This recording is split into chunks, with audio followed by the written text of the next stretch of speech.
आपलं जीवन नेहमी आपल्या मनासारखं नाही चालत, पण प्रत्येक अनुभव आपल्याला आतून मजबूत बनवत असतो. त्यामुळे हार कधीच मानायची नसते, कारण संघर्षाचं फळ नेहमी खास असतं. आणि संघर्षातून आपल्याला सुख मिळालं ना, ते आपण सुख उपभोगायचं असतं, ते मिरवत नसतं बसायचं. आणि दुःख मिळालं की ते पचवायचं असतं, गिरवत नसतं बसायचं. नमस्कार मंडळी, मी छाया आपल्या सर्वांचं आपल्या आणखीन एका नवीन व्हिडिओमध्ये अगदी मनापासून स्वागत करते. तर कालच्या व्हिडिओला तुम्ही सगळ्यांनी भरभरून प्रेम दिलं, त्यासाठी मनापासून आभारी सर्वांची. आणि माझ्या बऱ्याचशा ताईंच्या मुलांचे 12वीचे रिझल्ट लागलेत काल ना, तर खूप छान छान प्रकारे ताईंनी मला कमेंटच्या माध्यमातून सांगितलं. काही ताई बोलल्या माझ्या मुलीला खूप छान मार्क्स पडले, काही ताई बोलल्या माझ्या मुलाला खूप छान मार्क्स पडले. तर माझ्या सगळ्या बच्चा पार्टींना त्यांच्या मावशीकडून पुढील शैक्षणिक वाटचालीसाठी आणि उज्ज्वल भविष्यासाठी खूप खूप शुभेच्छा, प्रेम आणि आशीर्वाद. तुमच्या कष्टाचं चीज झालंय आणि आता यापेक्षाही मोठी स्वप्ने पूर्ण करण्यासाठी अशी जिद्द कायम ठेवा आणि स्वतःवर विश्वास ठेवून जिद्दीने प्रयत्न करत राहा. एक दिवस नक्कीच सक्सेस होताल. आणि बऱ्याचशा ताई मावशी रेग्युलर पहिल्यापासून आपले व्हिडिओ पाहतात ना, तर बऱ्याचशा ताईंना माहिती होतं आपला आकाश आता 12वीला आहे ना. सगळ्यांनी विचारलं की आकाशला किती टक्के पडले, किती मार्क्स पडले, तर आकाशला 70% पडले ताईंनो. तर आता चपात्या झाल्यात आणि भाजी पण करून घेते. पहिला आता चहा बनवते आणि चहा चपाती देते मुलांना. तर 10 वाजेपर्यंत किचन मधलं सगळं स्वयंपाक वगैरे आवरून किचनच्या बाहेर निघायचं चाललंय माझं, कारण एवढं गरम होतंय ना. त्यामुळे सकाळ सकाळी स्वयंपाक आवरलं, किचन आवरलं ना, मग बाकीच्या कामाला आपण दिवसभर मोकळे पण होतो आणि गरम पण होत नाही. मग कारण किचन मध्ये घुसूच वाटत नाही अजिबात. किचन मध्ये गॅस चालू असतो आणि त्यामुळे जास्त गरम होतं. मग 10वी झाल्यानंतर आकाशनी नगरमध्ये सांदेपानी अकॅडमी ना, तिथे ॲडमिशन घेतलं होतं. तर त्या अकॅडमीमध्ये नीटची, CETची आणि GEची तयारी करून घेतली जाते. तर आकाश CETची तयारी पण करत होता, अभ्यास करत होता आणि त्याचबरोबर तो 11वी 12वी पण करत होता. तर असं तो दोन्हीकडला अभ्यास करत होता आणि दोन्हीकडला पण अभ्यास मॅनेज करून त्यांनी 12वीला 70% पाडले. सकाळचा स्वयंपाक झाला. स्वयंपाक झाल्यानंतर सगळे खरकटे भांडे मी टपामध्ये भरून ठेवले. मावशी येतात, घासून जातात. पण किचन सगळं मला क्लीन करावं लागतं. थोडं जरी खरकटं वगैरे राहिलं ना, तर ह्या दिवसात खूप मुंग्या होतात बरं का घरामध्ये. आणि ही साडी खूप दिवसानंतर घातली बरं का मी, कारण त्या ब्लाऊजची थोडी फिटिंग करायची होती, त्यामुळे मी घालतच नव्हते. पण आज घातली, कारण गरमीमध्ये जास्त फिटिंगचं ब्लाऊज घालायला नकोच वाटतं ना. त्यामुळे म्हणलं चला आता घालते, काय नाही होत. थोडंसं ढगाळमगळ आहे, पण जाऊ द्या, नंतर त्याची मी फिटिंग करून घेईन. आणि शक्यतो मी सकाळी साडीच घालते बरं का, आणि दुपारनंतर मग ड्रेस घालते, कारण दुपारनंतर एवढं गरम होतं ना, साडी नकोच वाटते मग. पण सकाळ सकाळ देवपूजा करायची असते घरामध्ये, असं साडी घालून छान वाटतं. त्यामुळे मी सकाळचं थोडा वेळ का होईना साडी घालते. आणि नेक्स्ट याच्यावरून मी प्रॉडक्ट मागवले होते काही ना, तर पलीकडलं किचन सगळं आपलं किचन काउंटर मोकळं राहतं ना, तर तिथं सगळे प्रॉडक्ट ठेवलेले आहेत मी. आणि अलीकडं फक्त गॅस राहतो आणि एक पाण्याचा माठ राहतो. तर ह्या माठाबद्दल पण बऱ्याचशा ताईंनी विचारलं, तर हा माठ पण मला प्रमोशनचा आलेला आहे ताई, व्हिलेज डेकोर या ब्रँडकडून. तर इंस्टाग्रामला पण त्यांचं पेज आहे आणि वेबसाईट पण आहे व्हिलेज डेकोर म्हणून. तर त्यांनी हा प्रमोशनसाठी मला माठ पाठवून दिला होता ताईंनो. आणि हे माठाचं प्रमोशन मी इंस्टाग्रामवर केलं होतं, यूट्यूबवर नव्हतं केलं. त्यामुळे तुम्हाला यूट्यूबला याची रील दिसणारच नाही, इंस्टाग्रामला दिसन. माझ्या इंस्टाग्राम आयडीवर गेलं ना, ह्या माठाच्या रीलवर जायचं आणि कमेंट बॉक्समध्ये लिंक किंवा PP टाईप करायचं. या माठाची लिंक लगेच तुम्हाला तुमच्या DM मध्ये मिळून जाते. बऱ्याचशा ताईंनी माठाबद्दल विचारलं होतं ना, त्यामुळे मी तुम्हाला सांगते. तर कोपऱ्यामध्ये जो स्क्रीनशॉट लावलाय ना, ते आपल्या इंस्टाग्रामची ID वर का. आणि ह्या माठाचं प्रमोशन मी इंस्टाग्रामवर केलेलं आहे, यूट्यूबवरती अजिबात केलेलं नाही. तरी पण पर्सनली मी तुम्हाला सांगते, हा माठ छोटासा आहे पण एकदम छान आहे बरं का. अजिबात अडचण पण होत नाही किचनवरती आणि पाणी पण एकदम थंड होतं. किचनवर मोठा माठ ठेवला होता मी, पण ती खूपच अडचण व्हायची ना, त्यामुळे तो काढलाय मी आता आणि टेरेसवरती सावलीला भरून ठेवणार आहे मी तो. आणि इथं छोटासा ठेवलाय आता. आता हे सकाळचा स्वयंपाक पण झाला, भांडे पण मी टपामध्ये भरून ठेवले, किचन क्लीन करून झालाय. तो बोलतो तुला भारी दिसते आता दागिने घालून. मग तू नाही भारी दिसत का? दिसतो ना. हा मग मस्त ना, तू पण भारी दिसतो. चला आपण भेळ बनवूया आता टेरेसवरती. आणि मोठा माठ आहे ना, तो पण टेरेसवरती भरून ठेवू. चला. तर आता तुम्ही म्हणताल की छायानी एवढं मोठं गळ्यात घालून कुठं चालली फिरायला, तर फिरायला नाही चालले. हे इंस्टाग्रामच्या प्रमोशनसाठी आलं होतं ना, तर तेच मी आता रील शूट करत होते. आणि त्यानंतर रील शूट झाली ना, मग म्हणलं आता आपल्या लॉंग व्हिडिओची पण सुरुवात करावी. आणि आता हे पहा, भेळ खायची मुलांना ना, तर ते भांडे वाजवतात किचनमध्ये. तर ते मी घालून दाखवलं होतं आणि चला म्हटलं तुम्हाला पण दाखवावा. तर एक इंस्टाग्राम पेज आहे ना, त्या पेजवरून त्या ताईंचं हे प्रमोशनसाठी आलं होतं. तर ते रील शूट केली आणि तसंच गळ्यामध्ये आता काढून ठेवते. आणि आमच्याकडे चोरटे भरपूर येतात ना, त्यामुळे म्हणलं आपलं डुप्लिकेट घालायला बरं आहे, नाही का, भीती वाटते. त्या ताईंचे कानातलं तोडून नेलं ना तर ते 13 टाके पडले त्यांच्या कानाला आणि गळ्यातलं पण उडून नेलं होतं. त्यामुळे मी ते काय गळ्यात घालतच नाही. आणि मला पण जसं पण आवड नाही ते सोन्या नाण्याची, तुम्ही पाहताच मी नेहमी काळीपोत वगैरे घालून राहते. असं सोनं नाणं मी घालतच नाही. ते बँकमध्ये लॉकरमध्ये ठेवून दिले आणि मग ते प्रमोशनसाठी आलं ना तेच मी घालत राहते. आणि छान वाटते हे पण घालायला. आजकाल तर याचं ट्रेंड चालू आहे, हे भरपूर घालतात. तर आता हे प्रमोशनसाठी आलेलं आहे. हे बघा तुम्हाला पण दाखवते मी आता. डिझाईन खूप छान आहे बरं का खरंच. तर हे 36 इंची आहे आणि हे मला वाटतं 34 इंची आहे. हे थोडंसं शॉर्ट आहे पण दिसायला छान दिसतंय. आणि हे थोडंसं मॅट मधलं आहे ना, हे लॉंग आहे जरा आणि याचं पेंडंट पण खूप मोठं आहे. तर तुम्हाला मी जवळून दाखवते आता. तुम्हाला कोणाला आवडलं मागवायचं असेल ना तर त्या ताईंचा नंबर मी स्क्रीनवर देते. तर चला, मुलांना भेळ खायची ना, मला म्हणते कांदा वगैरे कापून दे. फौजी साहेबांना पण भेळ खायची.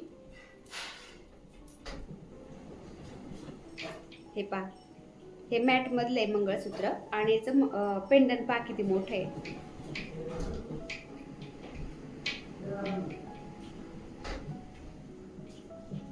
डिझाईन पण छान आहे बरं याची, असं स्टोन वगैरे लागलेले आहेत त्याला.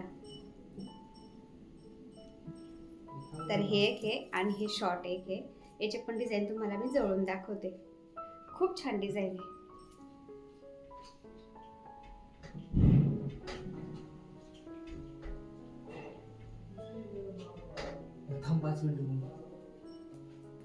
वाटते की नाही एकदम ओरिजिनल. तर हे पट्टीचं मंगळसूत्र आहे ना, साडीवर घातलं ना सगळा भरून वाटतो, भरगच्च वाटते आणि छान मजबूत आहे. त्याच्या पळ्या तर मला खूप आवडल्या. हे पा, असं वाटतच नाही की डुप्लिकेट, एकदम ओरिजिनल सारखं वाटते. तर हे 2 मंगळसूत्र एका ताईने पाठवलेत, त्यांचा नंबर मी स्क्रीनवर देते. हवं तर तुम्ही कॉल करून त्यांना मागू शकता, तुम्हाला घरपोच त्या पाठवून देतील. तेवढं गळ्यात, तेवढं कानामध्ये थोडंसं छोटंसं सोन्याचं आहे, बाकी सगळं आपलं असंच घालत असते मी. तर चला आता भेळ बनवून देते मी यांना. आणि हवा चालू टेरेसवरती ना, तर फौजी साहेबांनी काय बोलले, आपण टेरेसवरती जाऊ हवेला. आणि एक झाडाचं पण रिनोव्हेशन करायचं आहे मला. त्याचं जरा माती जुनी झाली ना, त्याची ग्रोथ जरा कमी झाली कॉईन प्लांटची माठातल्या, तर ते थोडंसं त्याचं रिनोव्हेशन करते, माती दुसरी घालते त्याच्यामध्ये, आता खत वगैरे घालून त्याला बघते काय होतंय ते. तर चला टेरेसवरती आता. तर हे पा, आपली मंडळी आज सगळी घरी बरं का. राजूला सुट्टी आहे, फौजी साहेबांना ड्युटी होती पण ते दुपारी घरी आलेत. सागरला पण सुट्टी आहे, फक्त आकाशला सुट्टी नाही आहे. आकाशला सुट्टी आहे पण तो लायब्ररीमध्ये गेलेला आहे अभ्यासाला. तर आम्ही चौघं घरी येतं, आकाश डायरेक्ट संध्याकाळी घरी येईल.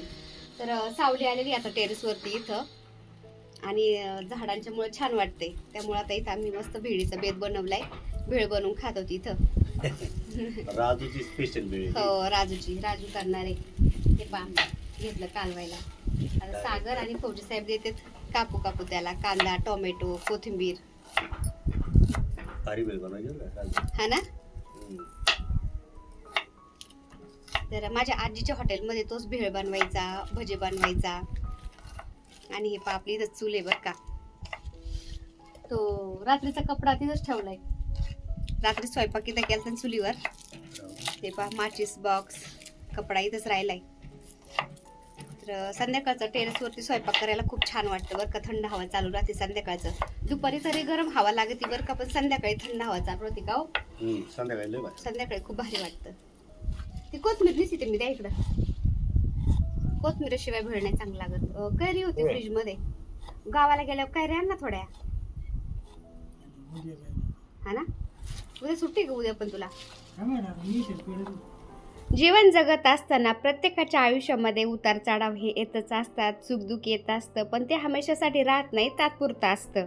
कारण म्हणतात ना, रात्र कितीही गडद असली तरी पहाट ही होतच असते. त्याचप्रमाणे सुखदुःख हे आपल्या आयुष्यामध्ये चालूच असतं. तरी पण आपण छोट्या छोट्या गोष्टीमध्ये जर असा आनंद शोधण्याचा प्रयत्न केला ना, तर आयुष्य एकदम सुखकर होऊन जातं. आम्ही आमच्या आयुष्यामध्ये भरपूर उतार चढाव पाहिले आणि काम तर सगळेच करतात, सगळे बिझी असतात, पण तरीही थोडा जरी वेळ मिळाला ना असा, तरी पण आम्ही असं एकत्र येतो आणि छोट्या छोट्या गोष्टींमध्ये असं आनंद शोधण्याचा प्रयत्न करतो. तर टेरेसवरती आम्ही सगळ्यांनी भेळ बनवली, भेळ खाल्ली. त्यानंतर मला 1-2 झाडं रिन्यू करायचे होते ना, झाडांची मुळं जरा जास्तच वर आले होते आणि त्यामध्ये पाणी पण घालता येत नव्हतं. त्यामुळे म्हणलं चला त्यातली माती पण कमी करते. आता टेरेसवरती जर जास्त माती झाली ना, ते धुवायला खूप वैताग देतं ना, त्यामुळे फौजी साहेब काय बोलले, खाली मॅट टाकू आपण आणि त्याच्यानंतर त्याच्यावरती ते झाड रिन्यू करू, म्हणजे माती जास्त होणार नाही इकडं तिकडं. तर राजूने ते मॅट टाकलं आणि त्या मॅटवरती आता सागर आणि राजू ते झाडं मला आणून देत होते. तर जुना माठ होता ना, तो कापून त्याच्यामध्ये मी कॉईन प्लांट लावलं होतं. खूप भारी आलं होतं ते आणि अजून पण छान आहे बरं का. पण त्याच्यामध्ये पाणी घालायला गेलं ना, तर ते पाणी व्यवस्थित मावतच नाही त्याच्यामध्ये आणि कॉईन प्लांटला खूप पाणी लागतं आणि त्या झाडाला पाणी कमी दिल्यामुळं ते झाडं थोडेसे असे कोमजल्यासारखे झाले होते. त्यामुळं म्हणलं त्याच्यातली माती काढते मी थोडीशी. आणि जोपर्यंत आम्ही भेळ खात होतो ना, तोपर्यंत काय वारं एवढं सुटलं नाही. पण आता जसं झाडं मी ते रिन्यू करायला घेतले ना, एवढं वारं सुटलं होतं ना. आणि तुम्ही बघू शकता कॉईन प्लांटच्या सगळ्या मुळ्या आहेत ना, आल्हाद वरची वर निघून येतात बरं का. जास्त काय खोलवर त्या मुळ्या जात नाही. गोल गोल त्या माठामध्ये किंवा कोणत्याही गमल्यामध्ये लावा तुम्ही, ते अशा मुळ्या गोल गोल फिरतात आणि एकदम अशी चुंबळ तयार होती त्याची. जास्त स्टोअरमध्ये आहे ना राजू, स्टोअरमध्ये पांढरी कुंडी आहे.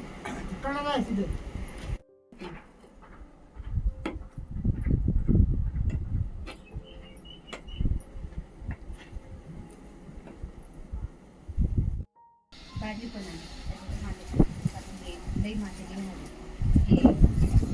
जागा नाही बरं झालं.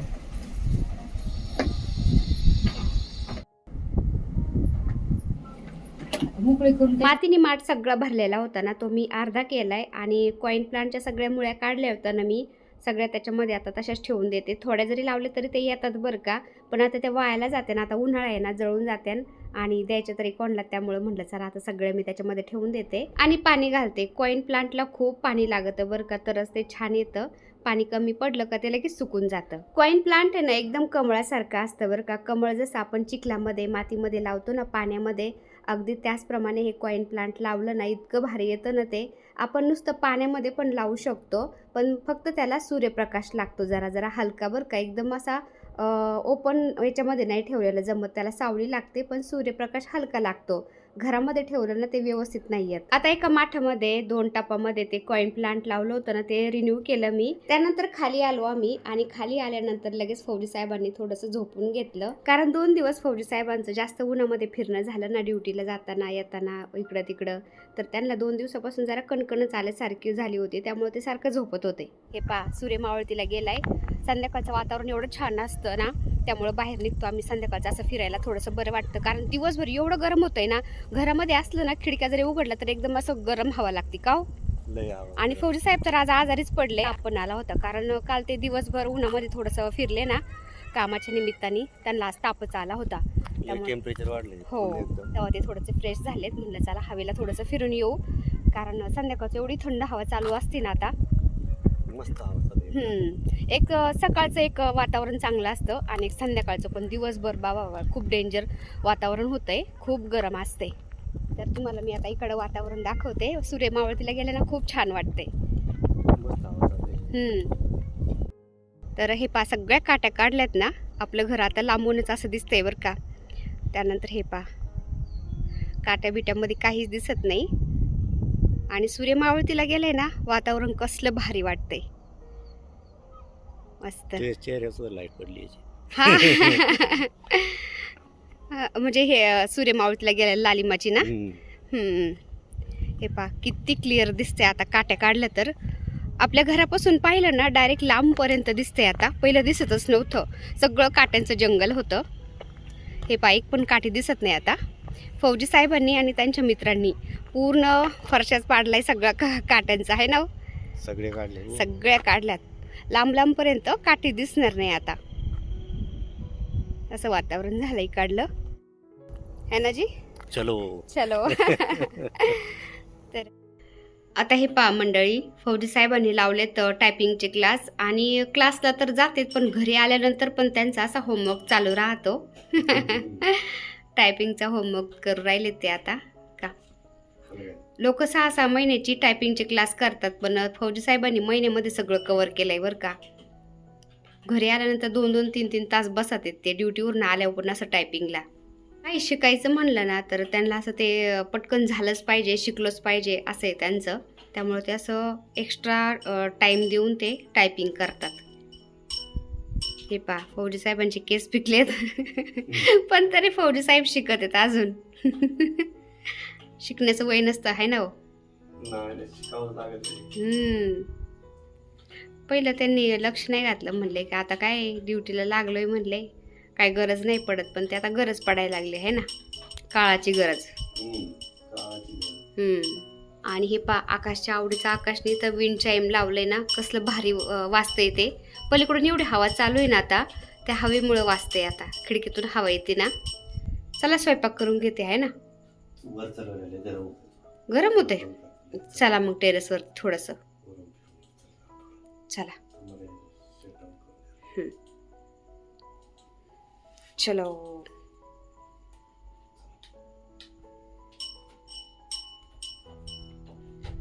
बघितला का तू एकटा मजा घेतो टेरेस वरती. हा आम्ही पण आलो मग. काय हवा लागली तरी भारी आहे ना, मस्त हवा. चल तुला मी गार्डन फिरून आणतो. चल गार्डन फिरून आणतो. हे बघ किती भारी गार्डन बघितलं का. मस्त. आता संध्याकाळी मला स्वयंपाकाला लागायचं होतं, पण फौजी साहेब बोलले थोडंसं बसू आपण टेरेसवरती आणि मग नॉर्मल आपल्याला काहीतरी हलकं फुलकं बनवू. तर व्हिडिओमध्ये कधी कधी मी एकटीच बडबड करत राहते, ओव्हर व्हॉइस करते आणि सगळे घरी असले ना मग असं छान ओरिजिनल व्हिडिओ पण होतं वर का, म्हणजे सगळ्यांचं बोलणं चालणं आपल्या व्हिडिओमध्ये ऐकायला येतं. आता असे घरी होते ना सगळे, त्यामुळं मग आता समोरच तुम्हाला मी असं बोलणं चालणं दाखवलं. तर कसा वाटला आजचा व्हिडिओ कमेंटच्या माध्यमातून नक्की सांगा. व्हिडिओ आवडला असेल तर एक लाईक नक्की करत जात आहे. चॅनलवर नवीन असाल तर प्लीज आपल्या चॅनलला सबस्क्राईब पण करा. चला तर भेटूया पुन्हा अशाच एका छानशा व्हिडिओ बरोबर. तोपर्यंत बाय. व्हिडिओ पूर्ण पाहिला त्यासाठी मनापासून आभारी सर्वांची. सर्वांना श्री स्वामी समर्थ.